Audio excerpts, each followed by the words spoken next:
Hey everybody, it is hot, hot, hot. We are in August and we are in August in Alabama and it's hot. It is so hot, Larry.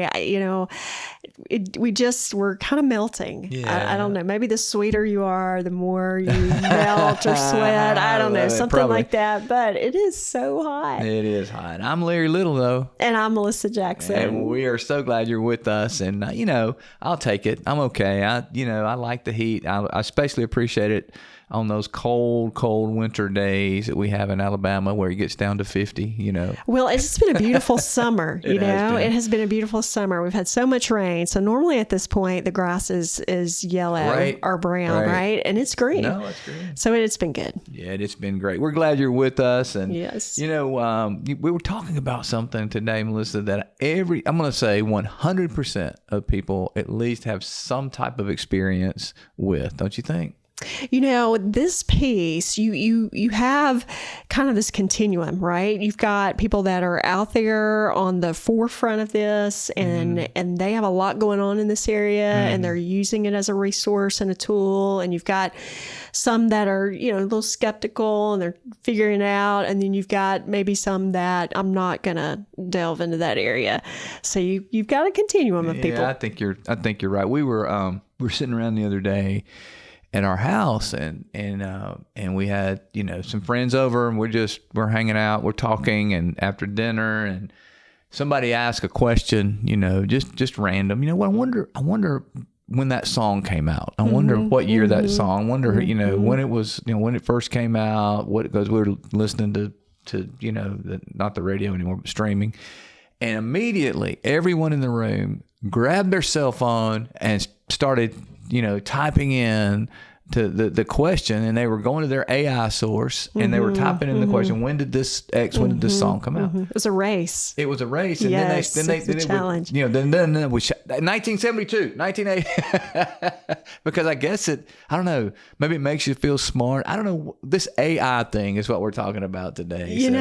What do you do with that? It is kind of fun, actually, that you can ask, any information, and then you can ask the next question and get more information. So it is, kind of something you're drawn to. You're just drawn to it. It is. Here's an honest question for you.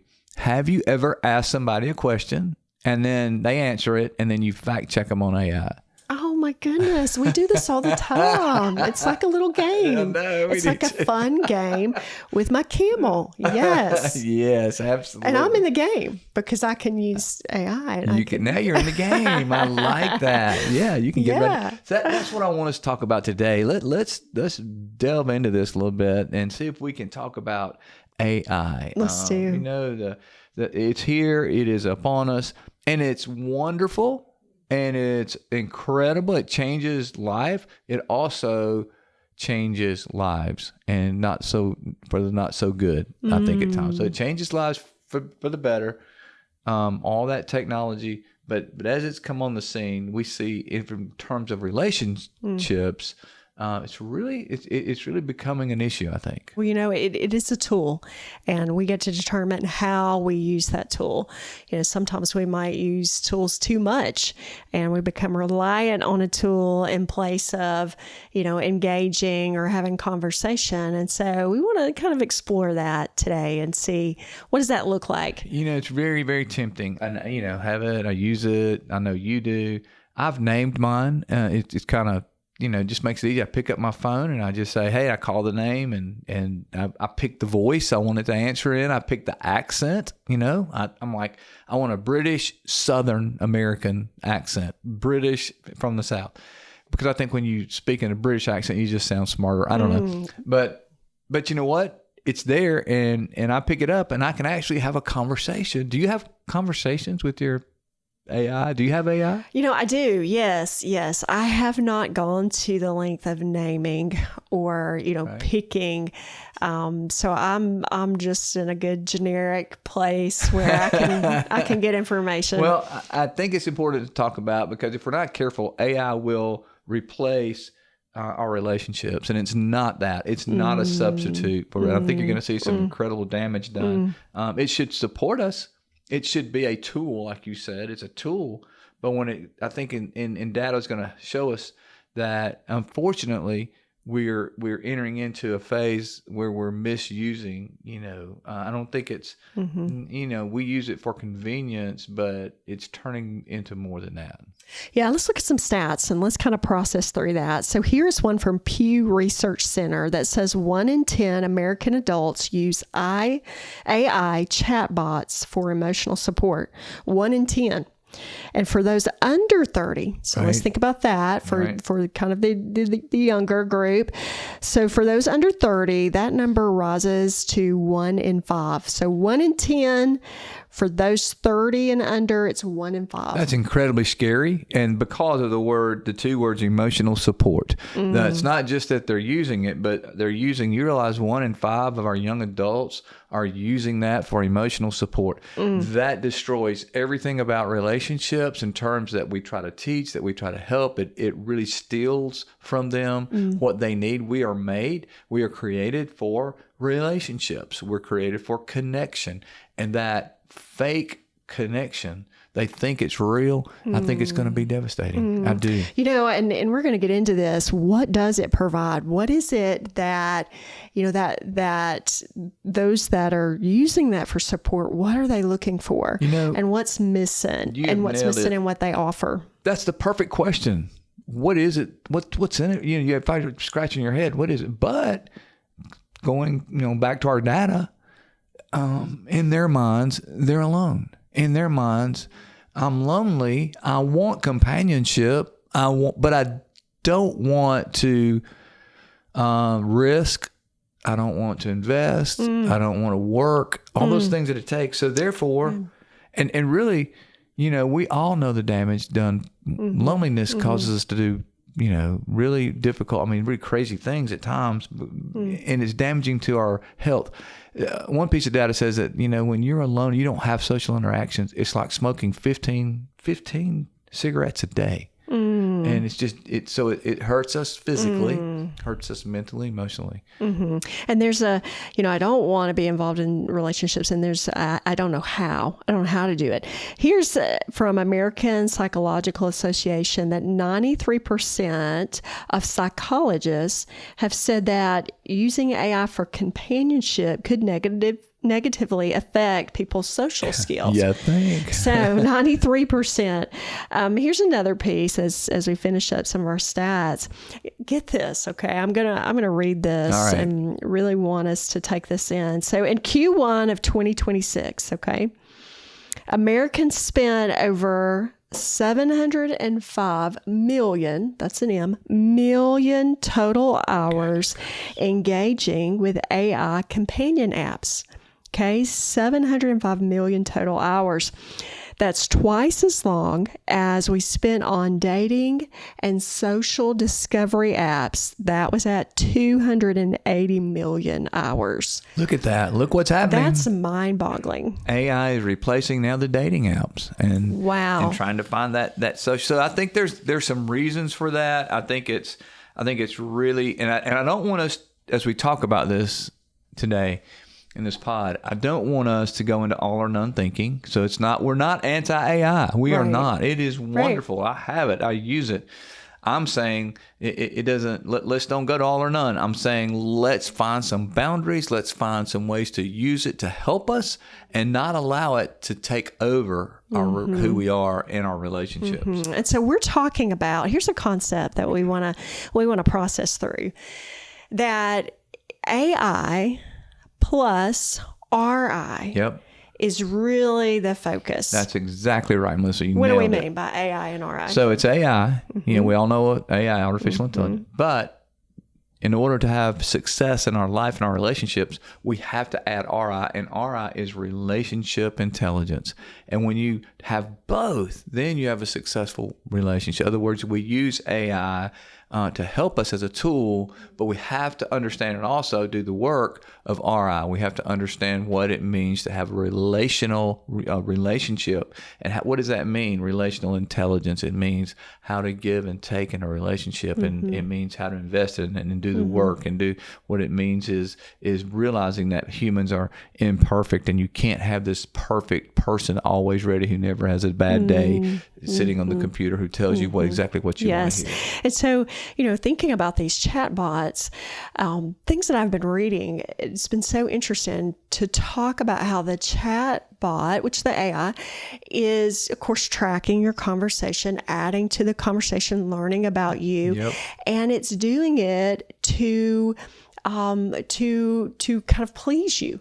And so it's set up to please you. So therefore to say things, to reply in such a way that is not real, to provide something to you that it is artificial and something trying to please you all the time versus, something that kind of gives you some truth or gives you some feedback in a way that makes you think or ponder. The science behind that, the reason it does that, and the reason they don't program these bots to confront you or to challenge you is because scientifically, neurologically, they know that when they say things that make you go, oh, isn't that no? And we all do it.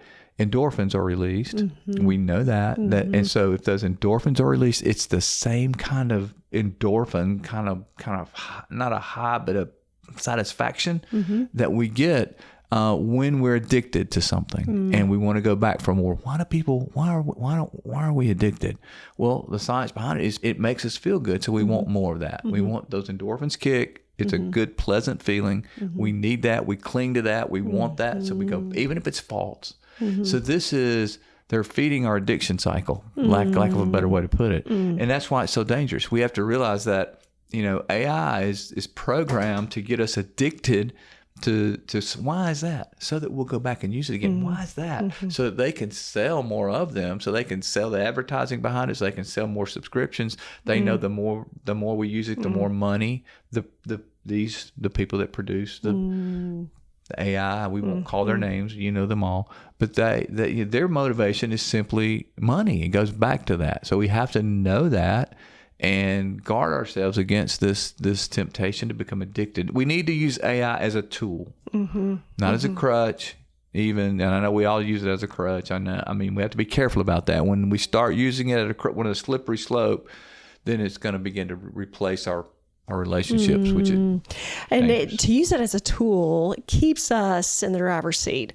If it can be a tool and a resource, then I can use this and I can still think about, how do I take this information and try and experiment in my relationship? How can I use this to make me think more about conversations I want to have? Or how do I use this to help me understand that person and what, framework they may be coming from and what they're motivated by? How can I use the information to make sure I'm still in the game in the relationship? That's exactly it. And when we find ourselves isolating and having a relationship with an AI bot, we're on a slippery slope. Red flag. It's a red flag.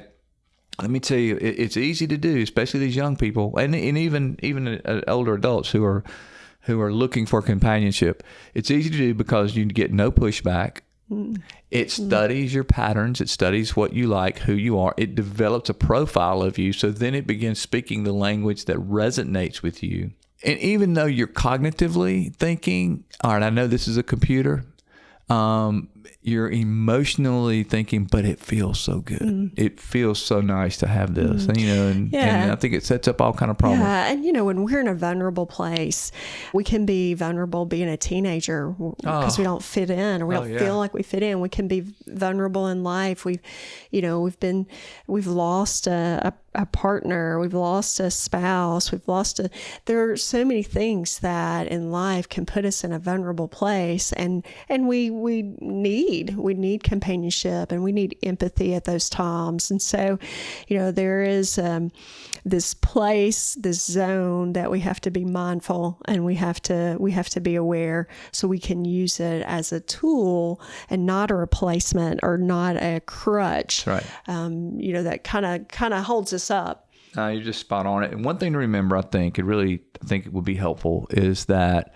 AI in relationships, what makes relationships worth it is that the person that we're in a relationship with has a choice. Sometimes those choices hurt us. Sometimes they help us. Sometimes but they have a choice. They can choose how they respond to us. They can choose to confront us when we're off track or whatever. They can choose to challenge us. They can choose to respond. AI cannot choose. I mean, they can gather data, and they can look at the data and respond with the data that we've given them, given them about ourselves or about the situation, but they're not choosing. They're not literally choosing. It's just spitting back the information that it has. And we have to remember that relationships are all about choice. They're all about choosing to invest. And when we put ourselves in a position where we're engaging with this bot that is not choosing, it's just spitting out addictive information for us to get us addicted so that we will come back and get more information from it so that it can make more money for its creator. It really helps us, I think, to put it in perspective. And this AI piece, we want it to be a positive tool. We don't want it to be a tool that is impactful in our lives in a negative way. We don't want it to be a crutch. We don't want it to replace what we need to do the work around. That's right. How we need to, be sharpened in our relationships and to be challenged so that we can grow as individuals and that we can have stronger relationships, because relationships are hard work. It takes a lot of energy. It takes a lot of time. It takes a lot of intentionality, and it can be easy to kind of kick it in neutral and drift out of doing that hard work. Yeah, I think you're exactly right. And just remember this, AI can describe things. They can tell you about things. They can talk about things, but they can't experience it. The AI can't replicate authenticity. It looks like it feels like authenticity. It's really just information being spewed back at you. So if you keep it in that context. Yeah. So AI plus RI. So this relational intelligence, this ability to, be aware. Yep. Be aware of yourself, be aware of others, to be able to have this relational understanding of who that other person is and what the dynamic in your relationship is like, and how to take all those different facets and be able to use AI to make your relationship skills even a little stronger. 100% right. And to put it in context for us so we can kind of put some practicality around it, let's look at the personalities and how they use, let's do the AI plus RI and let's kind of talk about what that means and how each personality can use that formula successfully. Let's do it. Let's start with the lions. And we know that the lions are all about speed. They're all about the shortcut, making sure they can turn things around quickly. And they're going to be direct in those conversations that they have with people. They're wanting to, move fast. They want the other person to move fast. Yep.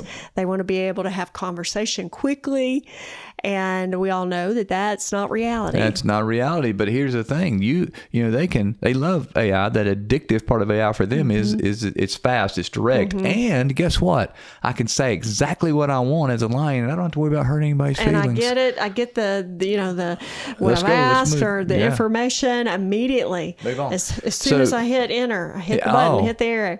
So lions, look. Here, remember this. AI is great. Use it to get your bullet points. Use it to get your information.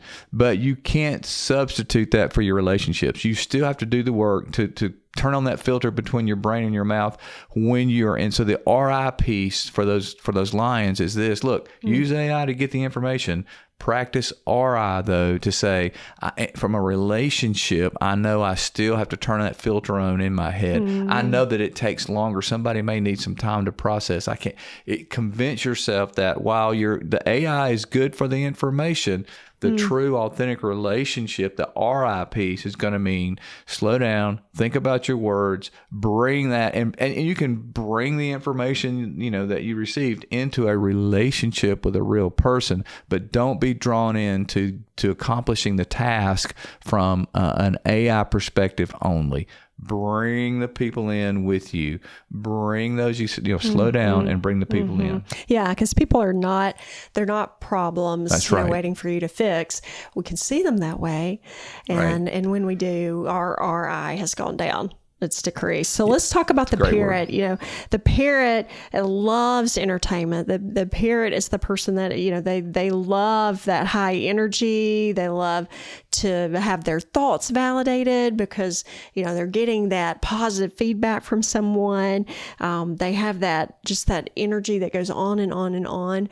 And so their view, they're getting that return quickly. They're getting that engagement quickly, and that's a positive thing for that parrot. You said the word positive. The parrots love it because it's quickly, it's energetic, they're getting it, and it's positive. It's eternally positive, the AI. So parrots, you have to use the AI because it'll give you information, and it'll be kind while it gives you the information, and that's fine. But realize the RI piece of this is people that you're around may not always have the energy that you want. They may not always be positive, and give yourself permission to let that be okay, and know the importance of investing in those people, even on the surface when it looks like they're fatigued or they're tired or they're even negative. Do the work. Go and invest in that. Hold some of that, and you'll be so much better for it. Use AI for sure. It'll give you information you need, and it'll be fine with that. But never forget the people, even when they're not positive, even when they're not energetic, are crucial to your success in life. Investing in those relationships. Slow down, parrot, and invest in those around you. So the camel is that logic driven. They don't like lots of emotion. They don't want to be in the drama of things. They want to be on the other side of that. They like that predictability. They want things to run smoothly and on even keel and be structured, and they value all that. It drives them. Yes, they do, and they have to be really careful because AI will give them practical, logical information that's not emotional. And a lot of it. And they will find themselves going in a hole with AI because they'll give it all. All AI this will give information you is all incredible. You want and more. So remember, camels, look, first and foremost, please hear me. Don't measure your human relationships by the information you get from AI. For the love of all that's good and right, don't fact check those you love, because when you do, you're setting yourself up for failure. Use AI, go down that hole, get that information, but realize you've got to come back out of that and invest in those around you. Allow them to have their own opinions, even if it's wrong in your opinion. Engage in conversation. Realize that some of those around you in relationships need emotion, and don't be afraid of that. Allow that to happen. Choose what we talk about, choose right to shift out of that logical mindset into that more emotional, accepting, compassionate mindset. And that is so well said. That real urge that they have to measure their relationships and to have the scale, have the graph in their mind, have the chart that pops up, the spreadsheet, of keeping up with the relationship. Really resist that urge. So then we have the turtle, and the turtle, they want things to be safe and clear. They don't like rejection. They're one-on-one driven, and they really value those one-on-one relationships. They don't like the pressure. When someone comes from an angle of pressuring them, it could be with a task or it could be about the relationship. Those are difficult moments for those turtles because they value peace. They want peace.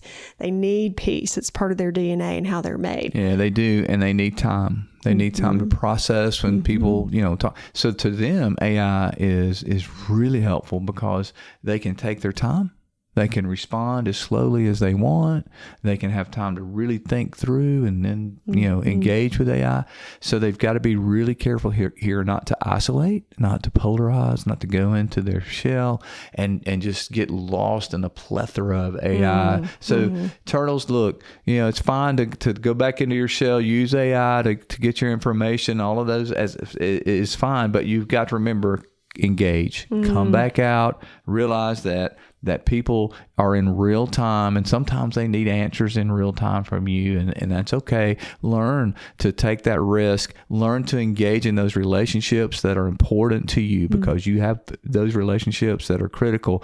AI will not make those stronger. What AI will cause you to pull away from them, and it will denigrate those relationships. So engage, come back out, take that risk. So here's the shift. Here's the shift we want to make sure we call back to, and that is the shift of using both. Using AI, which can be such a positive thing. It can give you tools and resources.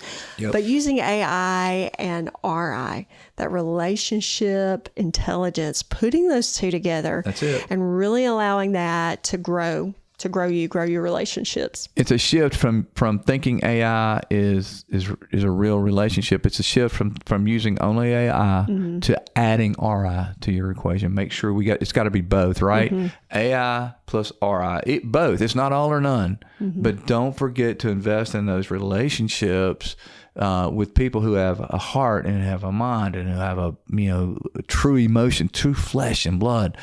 Invest in those relationships. It matters, and you have to be intentional about it, Melissa. You have to be, or we will slip into our addiction of AI, and that's deadly, I think, in the long run.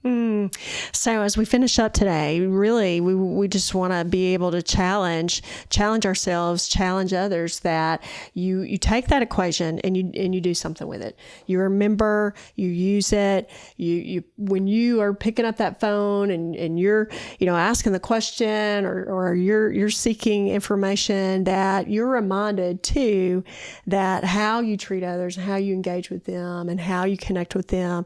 That's really the key. That's it. That's really important. So, part. Melissa, as we kind of close this thing out, I want you to know that because the most favorite part of our segment we must do, and I want to remind you that I could have gone to AI for my dad joke of the pod, but I did not. Melissa. This is not AI generated, okay? Everybody, it's not artificial. It's not artificial. In any form or fashion. It's real. It's a real dad joke out of a book. real dad joke book. And so, are you guys ready for this? Robin, Robin gets so excited when I start this. She's just in her camel stuff. She's just so excited, jumping up and down and kind of carrying on. And you are using that RI so well. Yes. You are using it so well. Somehow it went away from me there for a moment. All right. Kind of stretching it a little Robin, bit. are you ready for my... Yep, she's ready. Are you ready? I'm ready. All right, here we go. What lies at the bottom of the ocean and twitches? What lies at the bottom of the ocean and twitches? A nervous wreck. Okay. Nervous wreck. All right. That's been good. See, I thought you would love it. It's been so good. Hey guys, thank you for joining right. us on this pod, and thank you for putting up with my dad joke. We do appreciate it. We do hope today you've gained some things that would help you in your relationships as you think about AI. We really appreciate you tuning in, and we look forward to being with you again in the near future as we make those little shifts that make a big difference in our relationships. Take care. Little shifts that make a big difference. RelationShifts.